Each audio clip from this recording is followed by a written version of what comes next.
하나님의 일하심은 오늘 천사를 통해서 요셉과 만나는 그 만남의 과정을 통해 우리에게 자세하게 드러나고 있습니다.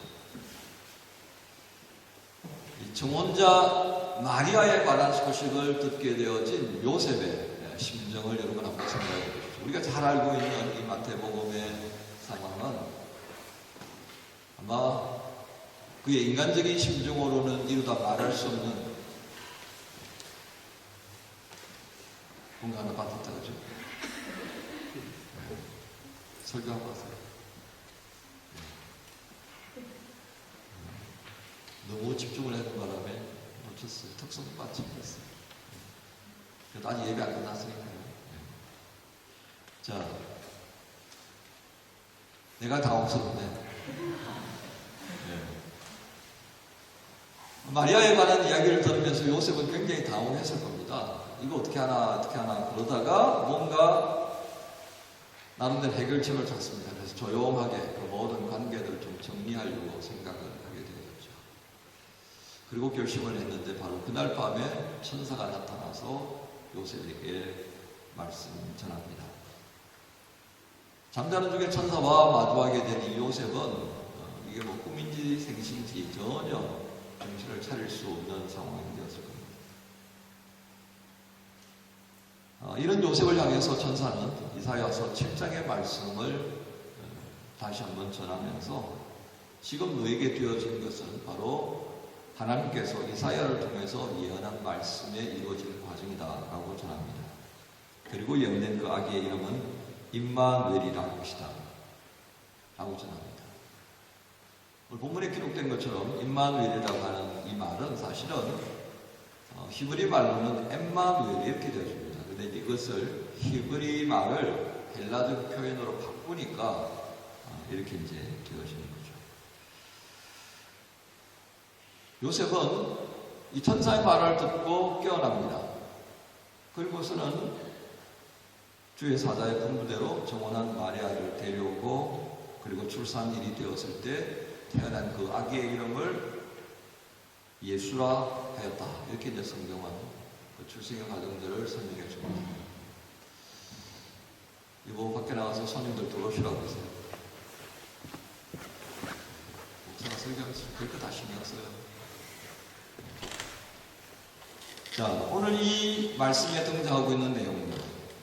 마태복음 1장 21절에 기록된 것처럼 요셉이 천사가 알려준 대로 정한 이름 예수라고 하는 그 이름을 아기에게 붙입니다. 자, 우리는 훗날에 이 예수님에 대한 호칭을 사용할 때 임마누엘로 오신 예수님 이런 호칭들을 사용합니다. 여러분 이 호칭 임마누엘로 오신 예수 그리스도 임마누엘이신 예수 그리스도 사람들은 왜 이렇게 사용하는 것일까요? 첫 번째 임마누엘이라는 말뜻을 한번 볼까요? 마태복음 1장 23절에 기록되고 있는 이 이사야의 말씀을 인용한 내용들은 하나님이 우리와 함께 계신다 라고 하는 것입니다. 하나님이 함께 계신다. 이게 도대체 이 시대 사람들에게는 어떤 의미였겠습니까? 폭풍이는 바다 한가운데 있다고 한번 생각해 볼까요? 길고도 먼 여행을 떠났는데 그 여행에 와중에 강도를 만납니다. 도움을 요청할 곳이 없게 되어버린 겁니다. 모든 걸 빼앗기고 생명까지도 위협받는 그런 엄청난 상황을 직면했다고 생각해 보십시오. 바로 이 순간에 창조주 하나님이 나와 함께 계시고 나의 산성이요 나의 방패가 되시는 그 하나님이 나와 함께 계신다는 것을 볼 수 있다면 그의 생각은 어떻게 되겠습니까? 결코 두려워하지 않게 될 것이고 절망하지 않게 될 것이고 그런 없던 용기도 생겨나는 것을 아마 느끼게 될 겁니다. 구체적인 사건이 열왕기하 6장 14절에 이후에 등장합니다. 아람 군대와 엘리사가 격돌합니다. 아람 군대가 이스라엘을 공격하기 위해서 나타나는 곳마다 엘리사는 왕에게 군대를 보내서 막을 수 있도록 전언을 합니다. 이 아람 군대가 생각하니까 이 엘리사만 없어지면 자신들이 승리할 거다라고 생각한 거죠. 그래서 아람 군대는 이 엘리사가 있는 곳이 어딘가 알아봤더니 도단이라는 지역에 있다는 것을 알고 그곳을 밤새 가가지고 포위를 해버립니다. 아침에 그의 사환인 비서실장됨 되어지는 이 게하시가 밖에 나갔다가 자신의 마을을 온통 에워싸고 있는 아람 군대를 보게 됩니다. 깜짝 놀라서 선생님께 옵니다. 선생님, 큰일 났습니다. 그 아람 군대가 드디어 우리가 사는 마을까지 와서 포위하고 지금 우리의 목숨을 노리고 공격하기 일보 직전입니다. 이거 어떻게 해야 됩니까? 큰일 났습니다. 선생님, 좀 잠만 주무시지 말고 좀 깨어나서 상황 좀 파악해 보십시오. 바로 그런 게하시를 향해서 엘리사는 16절에 이렇게 말합니다. 두려워하지 말아라. 우리와 함께한 자는 저들보다도 더 많다는 것을 네가 좀 알아야 된다. 아니, 이게 무슨 얘기야? 지금 내 눈앞에는 아람 군대밖에 안 보이는데, 아니, 선생님 엘리사는 야, 저거 별거 아니야. 저들보다도 엄청나게 많은 군대가 우리를 보호하고 있다는 사실을 너 알아라. 어디 있는데요? 라고 하는 겁니다. 어디 있는데요? 그러자 엘리사가 기도하자 게하시의 눈이 열리면서 보게 됩니다. 열린 눈으로 바라보니까 어때요? 그들의 아람 군대가 탁탁 모여있는 것만 보았었는데 그 아람 군대를 도 에워싸고 있는 하나님의 군대가 있더라는 것이었습니다. 그래서 불말과 불병거가 산에 가득한 것을 보면서 게하시는 입을 다물지 못했습니다. 아람 군대는 자기의 군대의 힘으로 엘리사를 포위하면 잡아낼 줄 알았는데 놀랍게도 이스라엘과 함께 하시는 하나님, 사람들과 함께 하시는 그 하나님께서는 이미 어떤 모습으로 임재하신다고요? 엘리사의 주변에 불말과 불병거로 임재하고 있다는 것을 보여줍니다. 바로 이것입니다.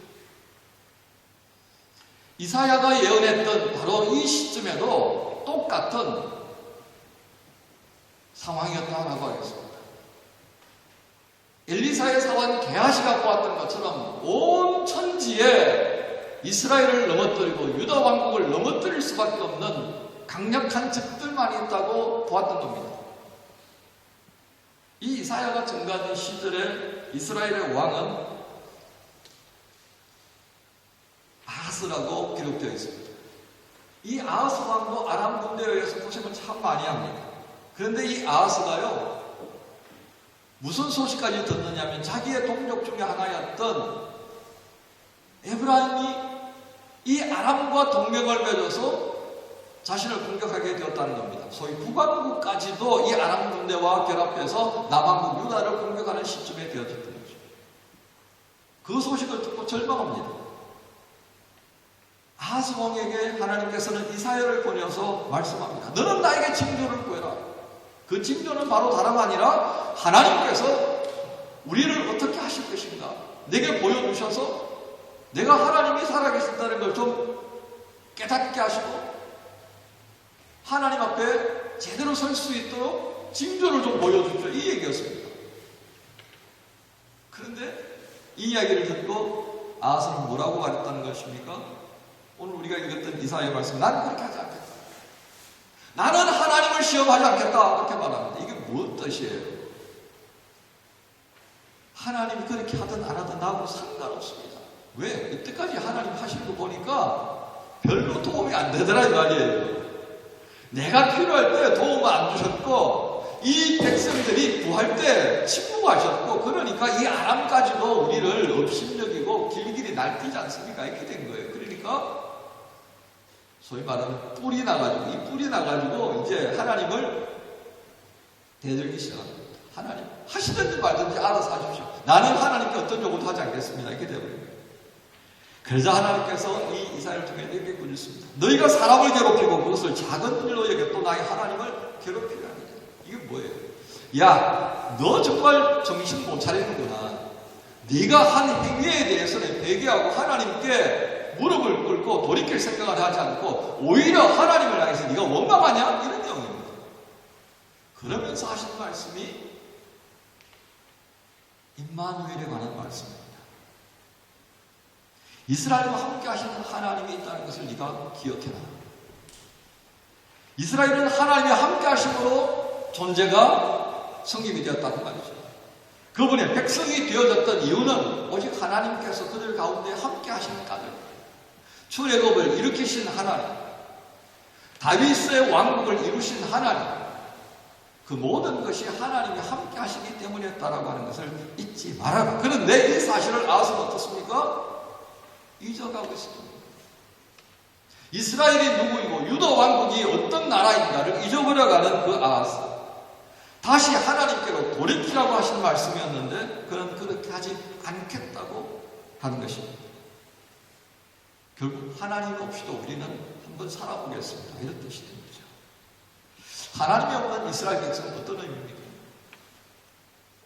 안고 없는 진방. 요즘 친구들은 안고를 잘 모를 테니까 팥소 없는 진방입니다. 여러분이 임마누엘 하나님, 여러분과 함께 하시는 하나님을 믿으십니까? 여러분들의 삶의 자리에 함께 하시는 그 하나님을 믿으십니까? 어느 날 갑자기 하나님께서 말씀하시면 엄청 부담스럽게 느끼지는 않습니까? 지금까지 참잡고 침묵하시고 계셨다가 왜 갑자기 또 말씀하셔서 헛갈리게 만드십니까? 그렇지는 않습니까? 오늘 우리 그리스도인들이 그리스도인이라고 하는 이유는 무엇이겠습니까? 하나님 우리와 함께 계시는 것을 믿고 그분이 나를 통해서 이루시려고 하는 것들을 믿는 까닭입니다. 시작도 마침도 무엇으로 말미암다고요? 하나님이 우리와 함께 하신다는 것을 믿는 믿음으로 시작하고 믿음으로 끝날 수 있을 때 비로소 우리는 하나님의 사람이 된다라고 하는 것입니다. 하나님이 사람으로 오신 나를 기념하는 이 성탄, 그것은 바로 그 하나님, 이스라엘과 함께 하셨던 하나님, 우리와 함께 하신 그 하나님이 사람으로 우리에게 오셨다는 것을 증거하는 날. 인생에 폭풍 치는 날이 분명히 있습니다. 겪은 사람들도 있을 거고요, 지금도 겪고 있을 것입니다. 절망과 같은 깊은 바닷속으로 떨어지는 삶의 자리를 느낄 때가 있을 것입니다. 바로 그때 뭘 기억하라고 오늘 성경은 말씀합니까? 임마누엘이신 하나님. 그 임마누엘이신 하나님을 기억하게 하시는 날이 어떤 날입니까? 바로 성탄절이다라고 하는 것입니다. 두 번째, 그분의 이름은 예수시다라고 증거합니다. 요셉은 천사의 말을 듣고 태어난 아기의 이름을 예수라 정했다라고 했습니다. 허물과 죄로 죽은 우리를 살리신 성자 하나님이 이 땅에 오실 때 우리에게 알려주신 그 이름이었습니다. 구원자, 해방자이신 예수, 헤어나올 수 없는 깊은 수렁 가운데 빠져있을 때에 손을 내밀어 주신 바로 그분을 의미합니다. 그 손길을 내밀어 주신 분이 바로 구원자의 손이라는 것을 말합니다. 그래서 21절에서 천사는 이렇게 표현하죠. 왜 예수가 해야 하느냐? 그가 자기 백성을 그들의 죄에서 구원할 자이시기 때문이다. 그렇습니다. 태어나신 예수 그분은 구약에서 예언된 절망의 순간까지 이스라엘 백성과 함께 하신 분이셨습니다.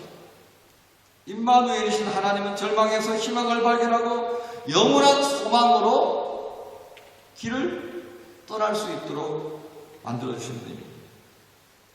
그런데 이제 그 하나님이, 그 임마누엘 하나님이 우리의 죄 문제까지도 해결해 주시려고 우리에게 오셨다는 겁니다. 몸으로 태어나신 예수께서는 하나님과 사람 사이의 근본적인 문제를 해결하시는 하나님으로 등장합니다. 임마누엘이신 하나님, 우리와 함께 하실 뿐만 아니라 하나님과 나 사이에 있는 죄의 문제를 해결해 내시고, 그리고 더 이상 하나님과 나 사이에 거리를 두지 않으시는 하나님이 되셨습니다. 바로 그 상태가 내 안에 계시는 하나님 안에 있는 나의 모습입니다. 바로 이 조건, 내가 하나님 안에, 하나님께서 내 안에 있는 이 충분 조건을 실현하기 위해서는 죄의 문제를 해결해야 하겠습니다. 바로 그 죄의 문제를 풀어내시기 위해서 대속 제물로 오셨던 그분을 우리는 예수라고 칭하게 된 것입니다. 지금까지 자기 백성들과 함께 하셨던 그 하나님께서 사람의 몸으로 오신 이유를 우리는 여기서 보게 됩니다. 온전한 구원을 위해서 오신 그 아기 예수, 그분의 이름 속에 담겨있는 이름을 다시 한번 우리에게 확인시켜 주시는 성탄입니다.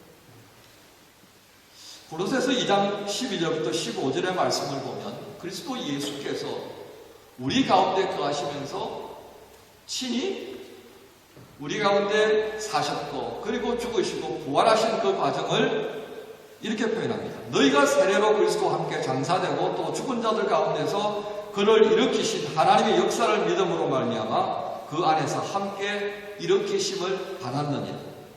13절 우리 같이 하겠습니다.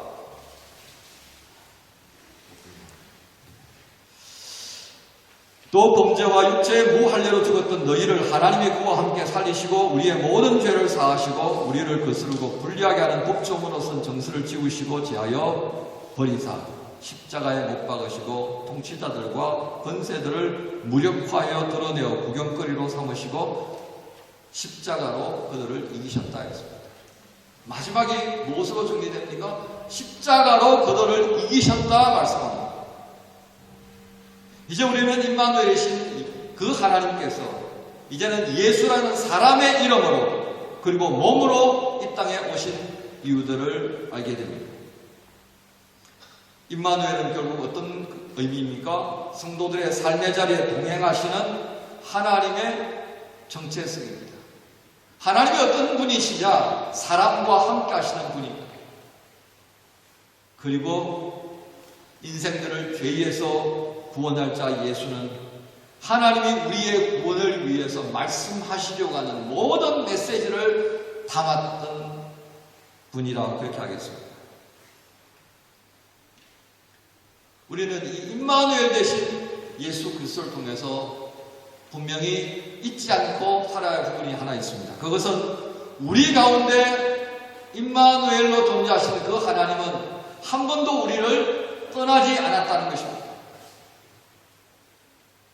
이런저런 말도 안 되는 이유로 우리가 하나님을 떠난 것은 수십 번도 더 되지만 말입니다.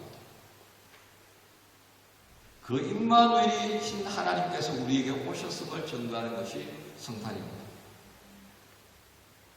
그리고 임마누엘의 하나님은 우리의 구원을 완성하시기 위해 여전히 예수의 이름으로 우리와 함께 있음을 또한 증거하는 것이 성탄입니다. 우리와 함께 있음을 증거하는 이날은 또한 여전히 미적미적거리고 있는 우리의 삶을 보시면서 온전한 구원을 위해서 지금도 일하시는 하나님이 계시다고 하는 것을 증거하는 날이기도 합니다. 우리는 이 성탄이 있기에 힘들었던 과거를 떠나 현재를 살아갈 수 있고 그 임마누엘이신 하나님과 함께 또한 미래를 살아갈 수 있게 됩니다. 예언자들을 통해 말씀하신 약속을 이루시는 그 하나님, 그 하나님께서 임마누엘이신 예수 그리스도로 우리에게 오셨던 것처럼 다시 오실 것을 믿을 수 있도록 성탄절을 통하여서 확인시켜 주시고 있습니다. 매년 맞이하는 성탄의 기쁨과 감사가 바로 여기에 있습니다. 이 기쁨과 감사를 우리가 함께 나누어야 할 이유입니다. 임마누엘 되신 예수 그리스도께서 오늘 우리에게 오셨습니다. 프로의 바이나우트.